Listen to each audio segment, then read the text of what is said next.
I'll tell you what, I think she is one of the 5 most beautiful women in the world. 3 most beautiful. I do. I mean it. I was so thrilled for her. I was thrilled for the country. I felt proud to be in the Western Hemisphere.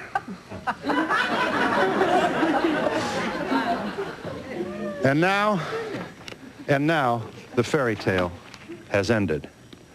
I speak of Princess Di. What is going on here? Show them the panel, the whole panel. If there's anybody knows the answer to what's going on with the royals, with the House of Windsor, they are all here. We'll meet them. We've got everybody here. The London Sunday Mirror is here. We've got the New York bureau chief for the Daily Telegraph. I mean, we've even got a new American newspaper reporter here. Lady Colin Campbell is here, who's written a book titled Diana in Private. Here are some of the headlines. Show them, Brian. Is the House of Windsor collapsing? Diana's romping the hay. My love affair with Princess Di. Who is this turkey? I cheated on Diana. Di's kinky sex tapes. I can't keep up. Diana on the brink. Divorce. Holy cow, we don't have enough talk shows to cover all this. First of all, who is the stable boy? What's his name? James Hewitt. Major James Hewitt, a major disaster. You really think he is a first-class world Olympian jerk? A cad, a bounder, as they're saying in England. You have no doubt that he was intimate with Princess Di? Without question, for 5 years. For 5 years? Without question. Huh? He was doing something right. Yes. No, he definitely does it very well, too. Well, as long as you're going to get paid for it. But if she was cuckolding the prince, the future king of England, then she's going to get no money from the queen, from the crown, and she, not only that, doesn't get the kids. Well, that's the important factor. If she wants to stay in, there's no divorce likely in the near future because she wants to keep the access to William and Harry. And of course, if she does get divorced, which is very unlikely because they can get divorced as of December after 2 years of official separation, then she would lose the access to the kids. You are Richard Meinert. You are a correspondent for the London Daily Express. You have made it very clear, incidentally, we bless the royals. We couldn't sell newspapers here if we didn't have them. Here's the New York Post. Princess to get $35 million in final split. You want to say no? Absolutely not, because 1, the Queen would deny that she's even worth that amount of money. 2, there's not a split likely in the near future. And of course, if there were a settlement, it would be nowhere near that figure, probably more likely $5 million. Hewitt is the chap about whom we speak. Show him the picture of Di and Hewitt. I think they're chatting. He gives her a... oh, here they are kissing. This is a long shot. Holy cow. Look at this. I mean, do we know this? Is this affirmed? Is this your paper? Didn't he do well? Yes. Well, they were apparently having a go in the stable blocks at her country home in Althorpe, her brother's Highgrove, Kensington Palace. And of course, supposedly, some of this was caught on videotape by the security services. And there's a video floating around Whitehall, the sort of bureaucracy in London, of Hewitt and Diana having a torrid sexual romp on the back lawn of his mother's cottage in the southwest of England. Interesting stuff. I wish famous people would either keep it in the house or stop doing it on video. I can't understand this. It's I'd like to make the point. Please do. Hewitt has also been double-timing Princess Diana. While that book was being written in a little cottage somewhere in the mountains, he was having an affair with the authoress, Anna Pasternak. So the woman who wrote the book that James shared about his love affair with Diana, which has transpired over 5 years, he was sleeping with her too? Absolutely. What is it with you British people? I don't understand this. You are the most... honest to goodness. Don't get me wrong. Don't get me wrong. I'm not a prude, but... you Brits go from bed to bed to bed. I've never seen anything. It's better than what's going on in this country. We just got the sex survey last week that said nobody's having We're boring. We're boring. I'd rather be over there. We're sitting around. I hope you have had your one sexual experience of the month in order to stay current with There's only 6 people people in the whole United States having sex. Please, who wants in here? I think we ought to readdress the question. Charles Lawrence, you are the New York bureau chief of the Daily Telegraph of London. You are to be respected. I think you bring no particular prejudice to our discussion, and you would want to say what, sir? I think that we're giving Captain Hewitt, as he should be known, not Major. Absolutely. We're going to demote him a bit here. I think we're giving him too much credit. You have to bear in mind, a bit like the American sex survey, upper-class Brits don't have much of a reputation in bed. And I think this kind of fairy tale romances going on all over the place is possibly exaggerated. He probably had a little affair somewhere. He almost certainly had an affair with Miss Pasternak, and they make as much money as possible out of a few boasts. Yeah, I agree with Charles, and I'd like to make the point, too, that my sympathies, for what they're worth, are with Prince Charles. Boy, aren't you in the minority. Richard Lay, you are a writer for the London Sunday Mirror. Here come the men now. Oh, this ought to be interesting. Okay. You're going to stick up for himself, the prince. You wanted to say, sir. Very briefly, the public first knew about Princess Di when she was portrayed as a very sweet kindergarten teacher. This woman was the daughter of an earl. She grew up amongst tremendous privileges, stately homes, born with a silver spoon in her mouth. Yes. From a very early age, she set her sights on the biggest prize a woman can get in Britain, that's to be Queen of England. Now, as a foreigner,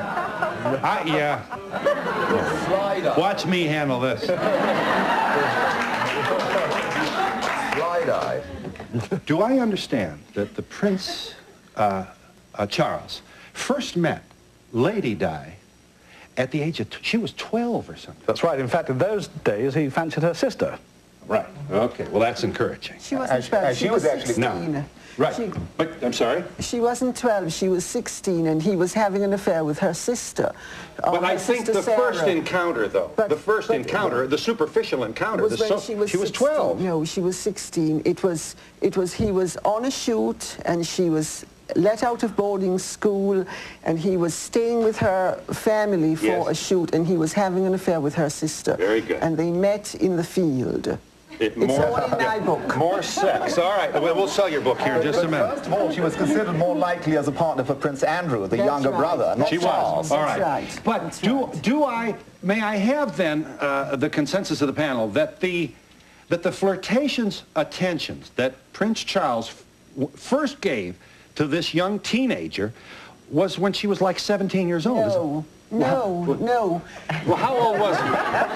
Just tell me how old. He met her when she was nearly 19. Nearly 19. And she went after him. She went after him, according to his valet, with single-minded. See, this is hard for me to accept. First of all, how old was she when she... They had met before in the And subsequent she was not a time. virgin when she met him by any standard. Oh, well. Thank you, Michelle. Thank you. How old was she when she married him? The coach and the big... 20. 20. This is child abuse. It's not. Yes, it is. You cannot take a properly bred English female, lovely as and upper class as she may have been, royalty as she may have been, and put her in a carriage at age 20 and say, hey, your old man's going to be the next king, and expect her not to be crazy. This is child abuse. She gets a lot of balls and Lego bricks, doesn't she? Come on. I mean, the wealth, the status. But the wealth is a superficial surrounding that has no meaning on her soul. No, that's nonsense. The Duchess of Gloucester was young when she got married. The Duchess of Kent was young when she got married. People have for ages been young. I think this is a tragedy. I think Phil has a very good point here. Thank you. Thank you. You keep talking about the fact that they have money has no influence on the development of this personality, this sequestered child, this child of private schools. Suddenly, there's the prince, and there's the photographers, and here's the coach, and you're standing on a balcony at 20 years old after a year of courtship, waving to the multitudes. This is nuts. You can't no wonder she's making strange phone calls. No wonder she's cuckolding her husband. No wonder this poor woman is... She had problems before she got married. I think that's that's the thing that you have to keep in mind. She came from a broken family. Her father was an alcoholic. Her mother had mental problems. This woman was really off the rails before she ever met Charles.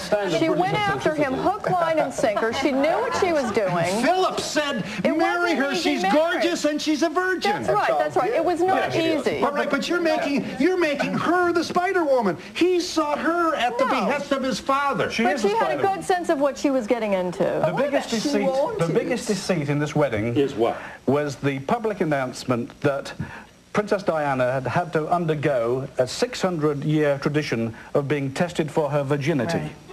When in fact all of us know, and most of us know, that in fact she was not a virgin. How would you know that? Perhaps you'd like to tell us which women in this audience are virgin. I mean, how do you know? How can you tell this?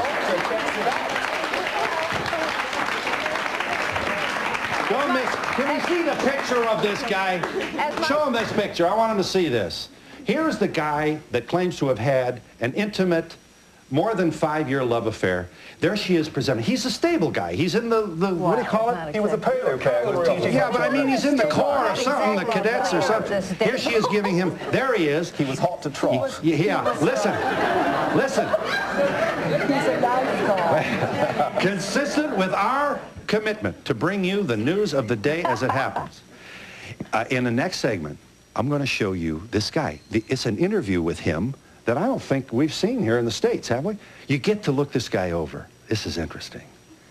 They hate him. I mean, this guy, come on. I mean, this is a, I think he's cute. you know, this is one of these guys that struts, you know. He's trying to marry into wealth. The guy, you know, horses maybe. Then he went to the Persian Gulf War, and she longed for him to come back. Your mics are open, and we have it on tape. You're all finished in the business. All right, I'll break. I'll tell you what isn't funny. I like the royal family. I think England, its tradition, its music, really, it makes me, whoa. But the great thing is the Queen has never set a foot wrong, has she? And she's the one that's all important, the monarch. The Queen, she set the standard. The Queen, yeah. The Queen has got to be, if anybody needs a psychiatrist or some kind of help at all, I mean, this poor woman. Well, you know she's quoted as saying, this is what happens when you take in 2 girls from broken homes. I think this is what happened when you tried. There was a book about her that said that 2 of her kids weren't even from her husband. They were from somebody else. Oh, well, I'm telling you, there you go again. You kill me. These, no, and you've got the worst, most draconian laws of free speech and publishing that I've ever seen in my life. And now you're going to tell me that this woman doesn't get her kids. And before you show the 20th century. Before you show the shots of Hewitt, I'd like to tell you the real truth behind this book that's causing all this havoc. Okay. Well, before you do that, I'd like to read the book to you. I'm going to read the whole book. Oh, okay, I will. It's delicious. James sat in the corner of the sofa nearest to the fireplace and watched as she poured with the ease of a dancer performing a well-worn routine. She stood up, walked to him, and slipped sideways onto his lap. Oh, I lost my place. That she would come to him so directly without any flirtatious ambiguity seemed unbelievable. He kissed her tenderly. He was hungry for her, but suspected that this soft nurturing was all that she wanted. Well, my dears, I am here to report to you that she wanted more than that. We'll talk about this trashy book that most of these guests believe is a crock. They acknowledge the possibility of an intimate relationship with this man, but they think he is the cad of the decade. They don't like him at all. And more important, what is the future of the House of Windsor? We'll be back with a tape recording interview with this guy who now finds himself at the center of the tabloid Fleet Street Press in London, and we'll be back in just a moment.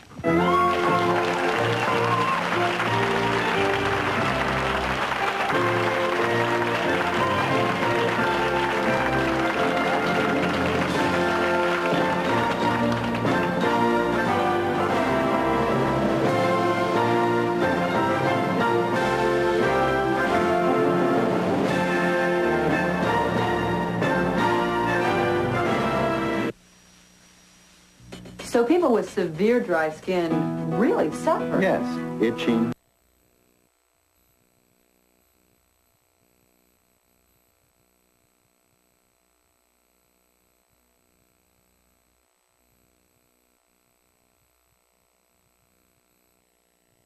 on me. When did unusual things begin to happen? Things would disappear. How do you know you weren't hallucinating? Is there life after death? I think we need to honor it. I don't see harm in it. Coming next on The Other Side. Tomorrow at 9, only on 4 New York. Congratulations, you've won a trip to... Bill, was just calling to say...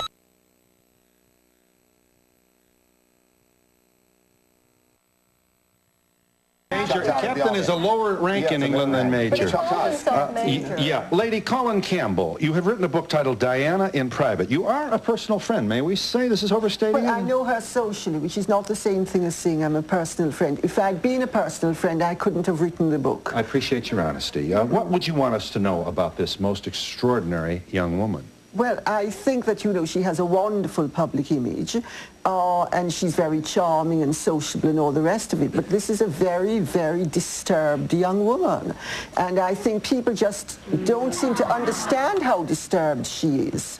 You know, and I mean, it's a real problem in terms of the public perception of the monarchy, but she really is a very deeply disturbed person, and I sympathize with her, and I think that everyone should sympathize with her, you know, but she really is a bit of a head case. And no one wants to hear it, though. I mean, you can hear the audience in here sort of gasping when you say that. Don't puncture this balloon. Believes it. You support this, do you, Michelle Green, associate editor of People magazine, from which excerpt I read from the Pasternak book. Here it is, Diana's Secret Lover, everything you ever wanted to know. There is this guy. And yes, he did go to the Persian Gulf as a military officer for the UK. She waited longingly for him to come home. And, well, he got back and she dumped him. Yes, but she wrote him incriminating love letters in the meantime, which was much to his advantage. Kindly share with us, Michelle, what Lady Colin said that you would like to endorse or add to.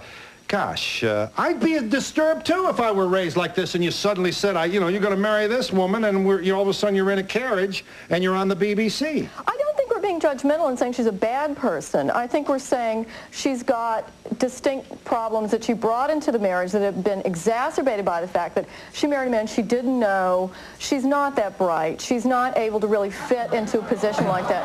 She herself admits that she's sick as a plague. Listen and learn. Go on, Michelle. We don't dislike her, but we have to acknowledge that behind the scenes, she has been trouble for a very long time. That's and right. Lady Colin Campbell was one of the first people to talk about her problems, including bulimia, including the fact that she screams at Charles in public. Right. All this is coming out now, and it's very interesting because readers don't like to hear this, and we're in the position of having to tell them the truth. Yeah. We can't lie about it. Diana is the mistress of manipulation, and this is one prime example.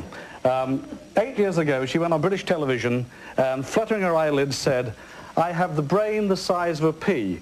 Now, not meaning to say anything about my countrymen, millions of Englishmen could equate with that, and she became an instant hero overnight. Very briefly, the truth of that Millions of male Englishmen would be glad to know that she's not an uppity feminist type woman. And they also have probably the size brain of a pea. Anyway, the truth of this book, very simply, the truth of this book is that Diana knew all about it when she had her tryst with the captain or the major. She was boasting to him about how she had manipulated the press with the first Andrew Morton book, about her suicide attempts, her bulimia. She was proud that that came out to disenchant the public about her husband.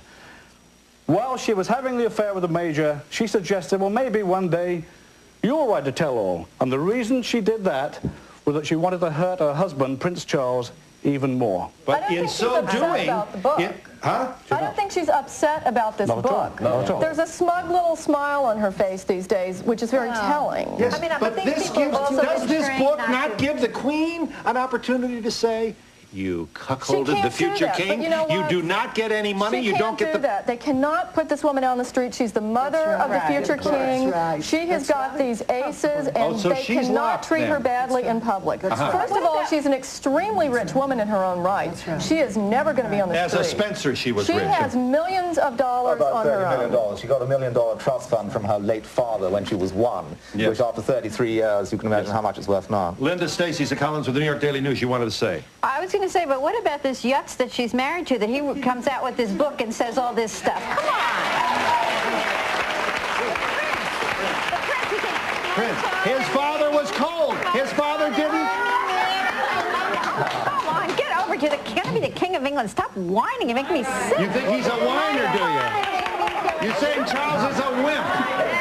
You got a lot of nerve, you Americans, talking like this. Trying to improve his Between image. him and that other one, she just talk about bad choices. But this is also the crucial issue at the moment. What is? Tell me why it is the crucial. We've now got two people who should know better and maintain their lives with more dignity, arguing in public and throwing books at each other, literally. They're both manipulating the media, they're both manipulating the press, they're both crime victim. For the British gentry to engage in this game is a disgrace. Yes. This is the essence of the debate in Parliament only this week. Now what can we do about it? Now there's a very important question. How long will the people of the United Kingdom put up with this? And incidentally, how do the people of the United Kingdom feel about paying for all of this? Are there any people from England in our audience? Well, I do say, well, sir, I regret that you wound up in the last row of our audience. When we come back, we'll ask this tax-paying, law-abiding citizen of the United Kingdom how he feels about all this. And we'll also, yes, we will show you a taped interview with the guy who is the latest player in this bizarre drama involving the House of Windsor. I speak of James Hewitt, who for 5 years tells us that he was intimate with Di, held her hand. She told him about her unhappy marriage. She never loved her husband. Her husband never gave many attentions to her. And here was the stable boy back up in the hayloft. I don't know where. And I want you, I especially am interested in having the women in this audience review the behavior of this young man as he is interviewed. And it's going to happen right here on this show when we come back in just a moment.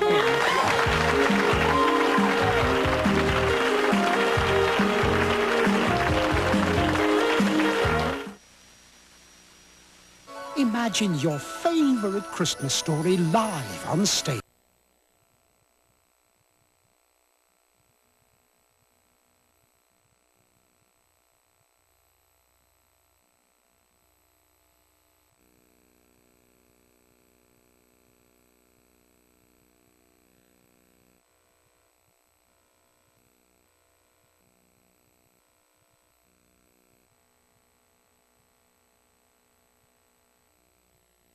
You're being here in our audience, that you are a Brit. Yes, I certainly am. Yes, you are. How are you? You wanted to say about all this. You're sitting here watching the world watch or look in under the drapes of the royal family. Well, as our illustrious panel knows, the royal family have always had morals a bit less than desirable. Right. And it's only through modern technology that all these things about Di and Charles have come to light. Do I understand you to be saying that we've never had a totally pure royal family, but we've never had a Fleet Street and the kind of inquiry that the press is giving this House of Windsor? Well, that's correct. It's only through, as I said, bugs, telephone bugging, long telephoto lenses, etc., that they get the information today that they never used to get. Right. But it's been going on from time immemorial. Right. Mayor, what is your personal feeling? I mean, what are your thoughts about this? I mean, I assume you're a proud Englishman. Oh, I'm a very proud Englishman. I'm not a royalist. I don't wish the royal family any harm, but I don't see why Mr. Average Britain should subsidise their lifestyle. Yeah.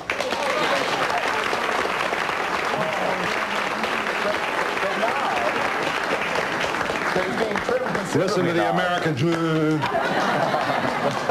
paying $133,000 for every member of Congress. $133,000 a year, not to mention the franking privileges. And not to mention the PAC money, and they're living better than you are. We get to elect them. We're not stuck with them. That's true. You do get to elect. That's a good. Consider this, Phil. Mr. Lay, sir. 2 years ago, the Queen grudgingly agreed to pay taxes.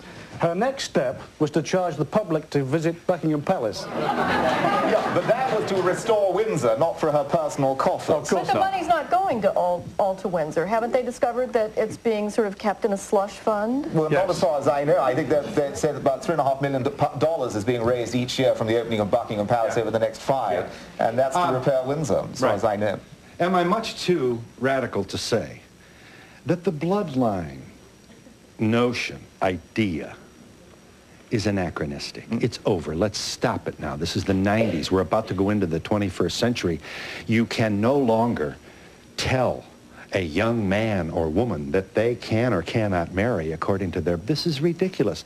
And also, there's a yenta quality about this. I mean, this woman was selected for Charles. She was gorgeous, and she was perceived to be a virgin, and Prince Charles, Prince Philip, insisted that his son engage to her. And what a disaster it is. It's awful. It's awful. That's what I mean. It's old-fashioned. It's not completely fair to say that Prince Philip insisted. Prince Philip said to Prince Charles, you know, there's so much controversy and it's all in the press at the moment. Please don't drag this out for too long. Make up your mind sooner rather than later. Right. If you want to marry the girl, she's from a good family.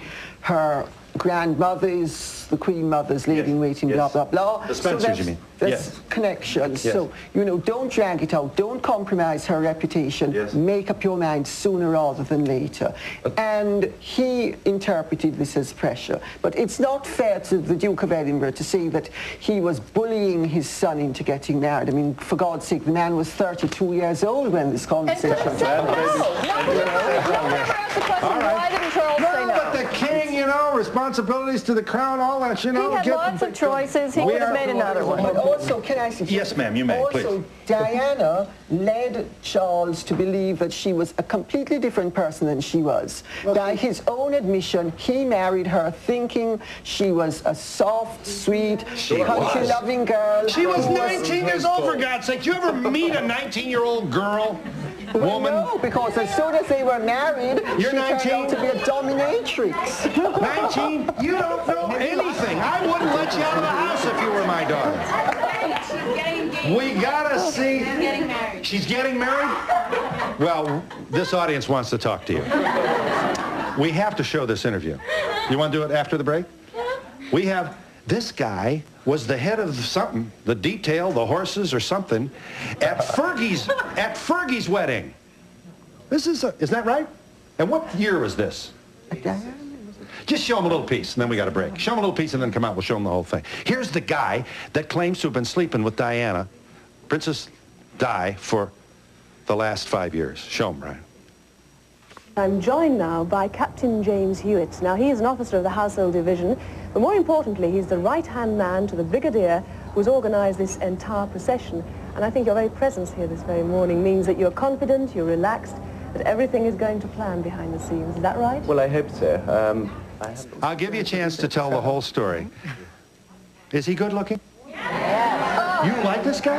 You think he's good-looking? Really? But he's got kind of a... He doesn't have those ears sticking out. He's a little bit of a, you know, hello. You know, he's kind of a little stuck on himself. He's a snob, isn't he? He's cute. He's cute. We'll see this interview in its entirety when we come back in just a moment.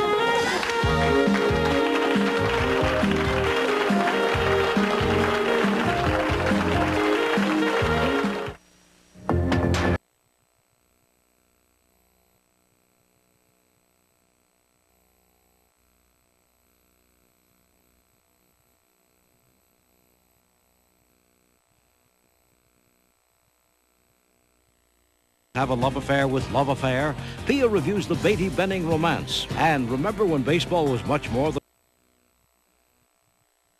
D'Amato. His campaign staff was picked by Senator Al D'Amato. His own running mate called him a puppet of Senator Al D'Amato. Nearly $250,000 of Pataki's campaign bills were paid for by Senator Al D'Amato, until a judge ruled it was illegal and made Pataki give it back. Everywhere Pataki goes, Senator Al D'Amato leads him by the hand. When you call me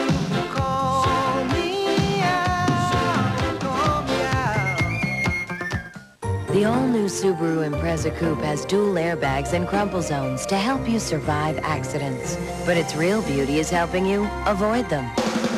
Subaru all-wheel drive is the ultimate safety feature, transferring power automatically from the wheels that slip to the wheels that grip. It's the kind of safety no one can afford to be without. And at this price, no one has to be. Just $179 a month gets you a beautiful lease on an all-wheel drive Impreza Coupe. All right, we're going to finally meet this guy that this woman back here thinks is cute. James Hewitt is his name, and he is What the hell is he? He's in charge of the horses or something, isn't he? Yeah, he was an officer in the Horse Guards Regiment. Upper-class regiment. Yes. So he's an upper-class soldier. Yes, but do I understand that you're finding him being interviewed on the BBC on the day that Fergie gets married, you think is telling because... He was having an affair with Diana at the time. So while he's this interview in 1980, what? 1986, he's already seeing Diana in the biblical sense. Family, you could say. And so this is what got... You think his being on television, being interviewed is a sign of what? His trying to move into the... He's a striver. He actually did not come from the upper class. I hate to talk like this because it's not a way that people talk in America, but the way it's perceived in London is he came from nothing. And he was a striver. He wanted to be part of the upper class. He played polo. He rubbed shoulders with people like Prince Charles when he was playing polo. And Diana was the ultimate conquest for this man who has natural attributes that won't quit, we hear. All right. This is... Here it is now. The question is, what was he then? Captain then? Captain. Yeah. Oh, Captain, how do you do this? Oh, you preside over all this. I can't believe it. The captain speaks. Fergie's wedding, 1986. Show him. There's a plan behind the scenes, is that right? Well, I hope so. I haven't been with them since about 3/4 an hour ago. But last time I left the scene, everything was running according to plan and quite smoothly. What do you mean according to plan and quite smoothly? What is your exact job over there? My exact job on the spot in a minute after I've left you is to give various signals to the troops that are going to be in the forecourt of Buckingham Palace and make sure that they're set off at the correct time and that they give the correct compliments to members of the royal family who are going to go in through the North Centre Gate. Why is it that we can't seem to win any football matches or many tennis games, but we seem to be able to organise these great ceremonies with such panache? What is the secret of What is the secret, James? You're such a great man. Tell us, Captain. We've been in the job. Oh, we've been on the job. Yeah, blah, blah, blah. Now, this guy, according to these informed inside sources on our stage, is, as he is speaking here in 1986, being intimate with the wife of the future King of England. I speak of Princess Diana. Now, and he's also been identified as a climber. I don't know whether it's fair from afar to be diagnosing this man's character on the basis of an interview, but look how impressed she was with the interview with this young man. I must say he has turned out very well. That's a very good haircut. I like the uniform's a little busy, but it is a very big day. So now they will never see each other. But do I understand? First of all, you've already heard the gasp from this largely American audience. We want to love Princess Di, me among them. I think she's just fabulous. I think she is such a lovely person.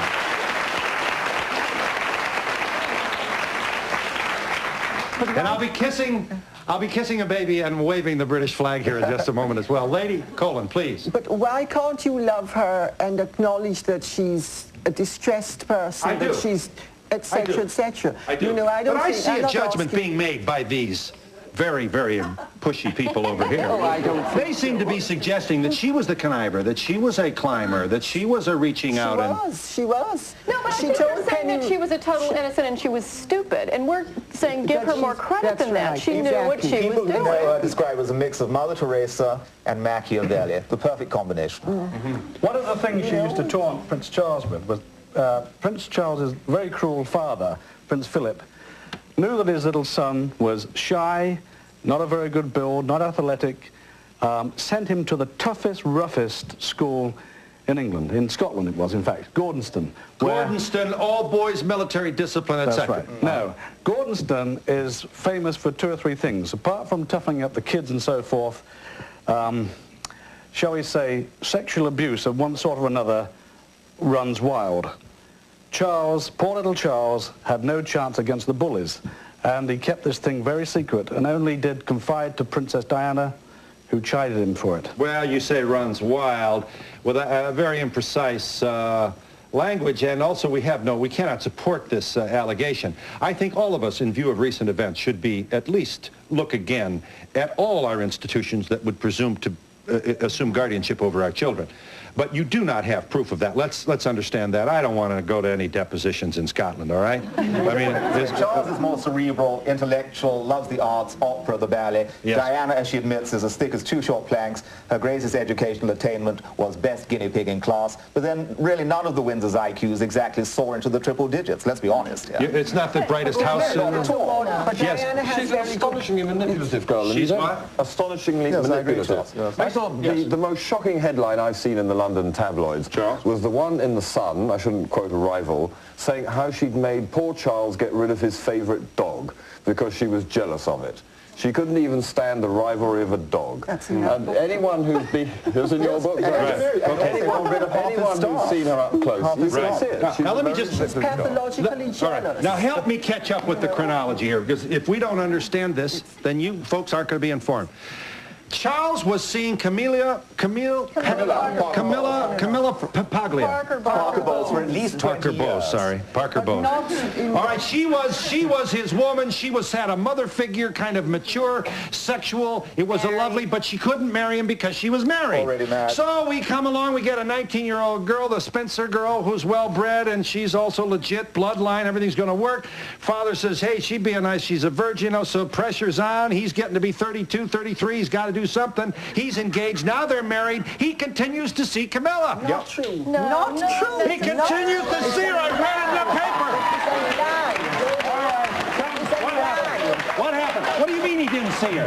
How long after this wedding with the coach and the horses and all that did he see Camilla? He remained friends with Camilla, but he was not having an affair with Camilla years before the marriage, years after the marriage. He has never known Camilla in the biblical sense? Yes, he has. And well, then what's the argument here? Because they were not lovers from in the mid to late 70s, sort of about 77. They weren't lovers until 1986. And I'm telling you this as a fact, and anything you have... But there is no question in your mind that he was an adulterer with Camilla. So what? Diana's committed adultery. I'm not arguing the morality of this. Diana's had 7 lovers to his one. She had an Diana affair. has? Yes, she had an affair with Barry Manakee, her private detective. Then she had an affair with the King of Spain. Then she had an affair with Philip Dunn. Diana did? Then she had an affair with James Hewitt. Then when James Hewitt went to Germany, she had an affair with James Gilby. And then she had an affair with James Hewitt. And now she's having an affair with Oliver Hall. Is this true, pal? Is this true? You support these allegations? Do you? Michelle, you do. You're saying yes, she's correct. I mean, this woman... This whole family should take a nap. I mean, we'll give this audience a chance to ask your own questions in just a moment.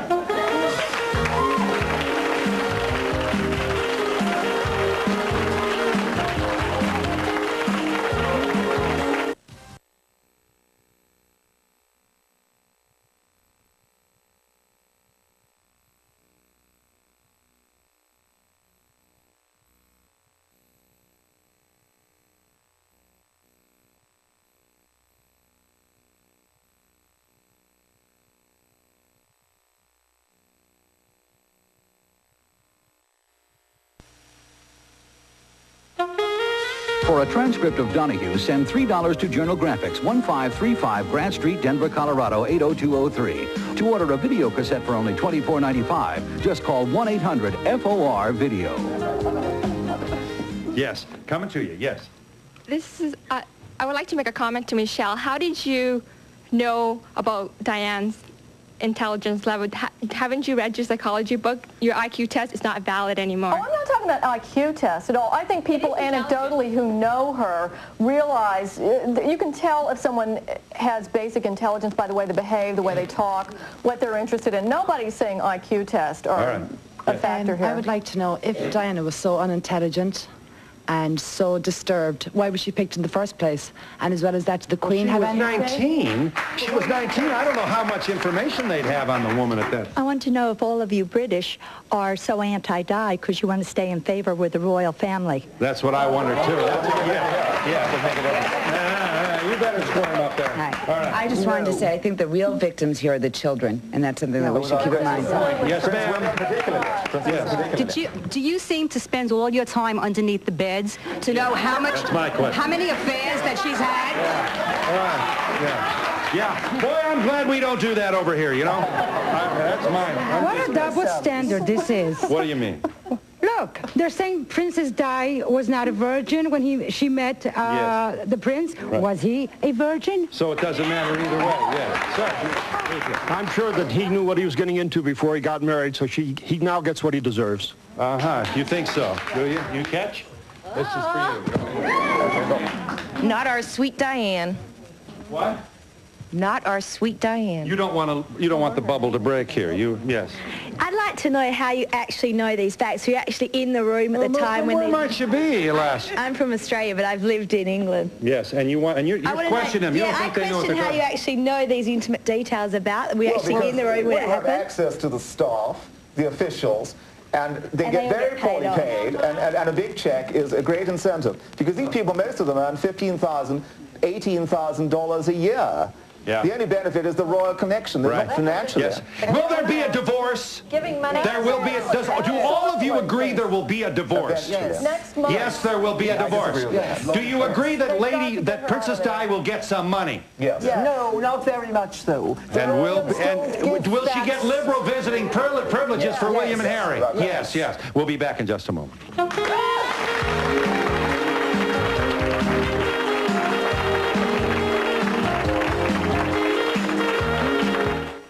There's hair, and there's hair with style. To get it, you need the right element. Salon Selective, a newly redesigned system of interlocking formulas. Elements you put together for the personalized level of cleaning, conditioning, and finish your hair needs. The style you build in, does.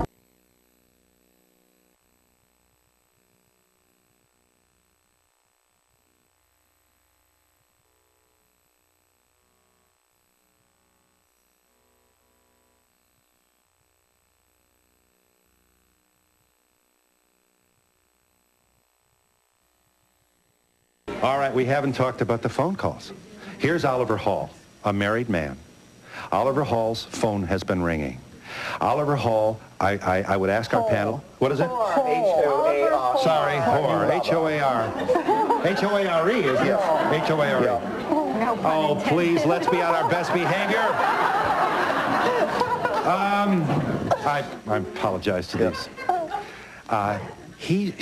Diane is actually making, this is really very grim. This is too bad. She's making almost crank calls to 300, allegedly over an 18-month period, when Oliver Hall stopped his romance with her and has now resumed it. Even last weekend, they were seen meeting, a secret meeting between them. At a darkened corner where he got in the trunk of the car? Yes, Do you believe this? Oh, absolutely. And she was driving? Yes, and he's a 48-year-old art dealer who she's madly in love with. And they drove off. On the curb overnight. I'm sorry? He returned to pick up his car the next morning, so he spent the night somewhere that wasn't his own house. But he would pick up the phone. His wife would pick up the phone, and there'd be nobody there.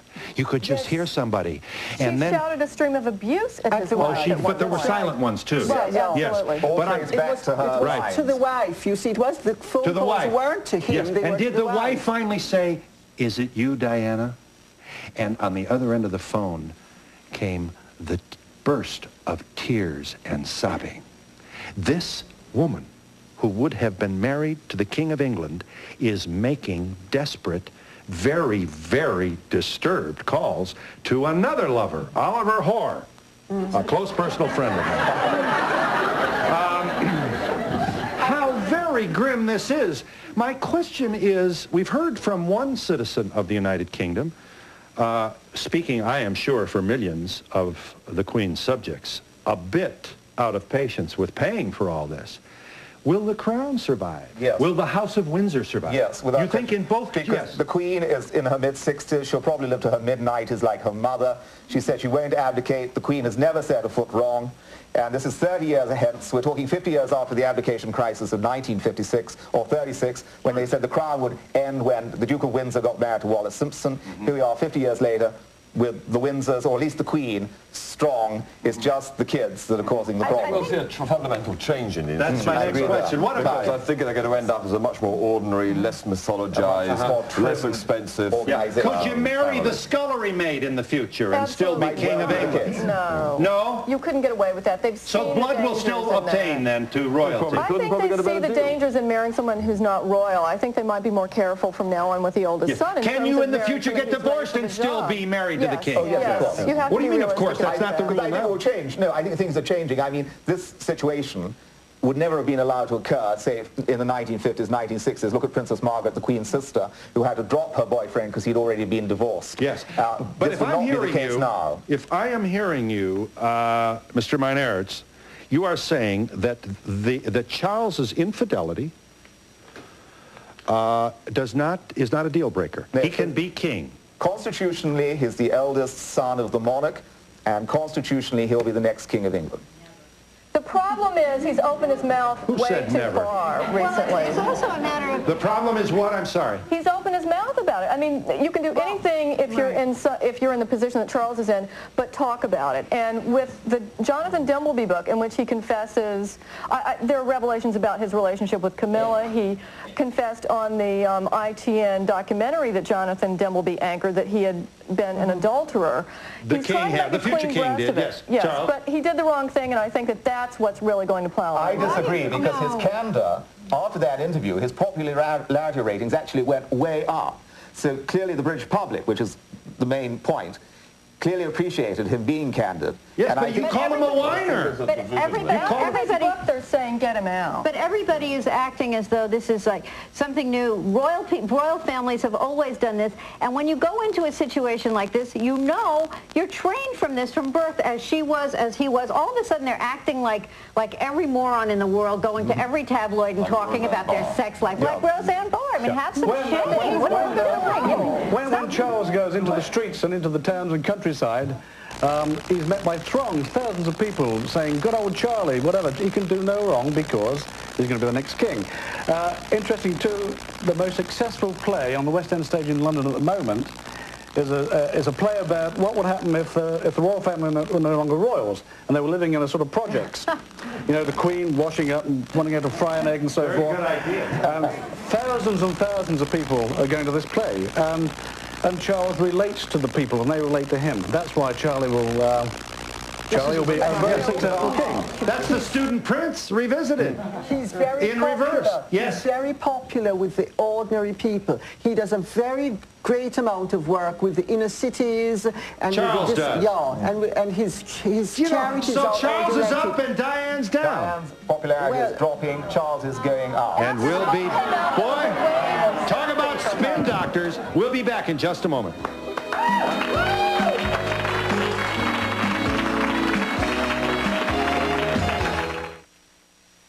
Today on Live at 5. If you want to get to reach the stars, you have to go through super publicist Terry Williams. Learn the secrets to her success when she joins us live in our studio. Then, she's making a royal showing in New York, but find out what's next on Di's itinerary. Plus, will audiences have a love affair with Love Affair? Pia reviews the Beatty Benning romance. And remember when baseball was much more than contract negotiations? Len Berman takes a nostalgic look back at the baseball of his youth. Today on Live at 5. Levitt's, America's largest furniture dealer, comes...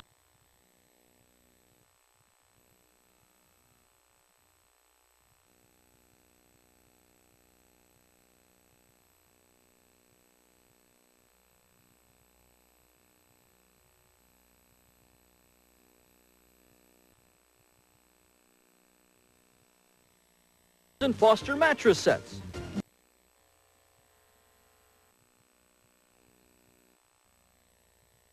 Nobody knows. There it is. There's the offer. You wanted to say briefly what?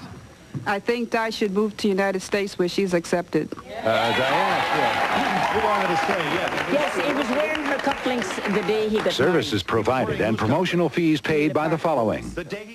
New Ricola Natural Herb Sugar-Free Throat Lozenges, imported from Switzerland. Same great taste and effective relief. Naturally. Hot Pockets.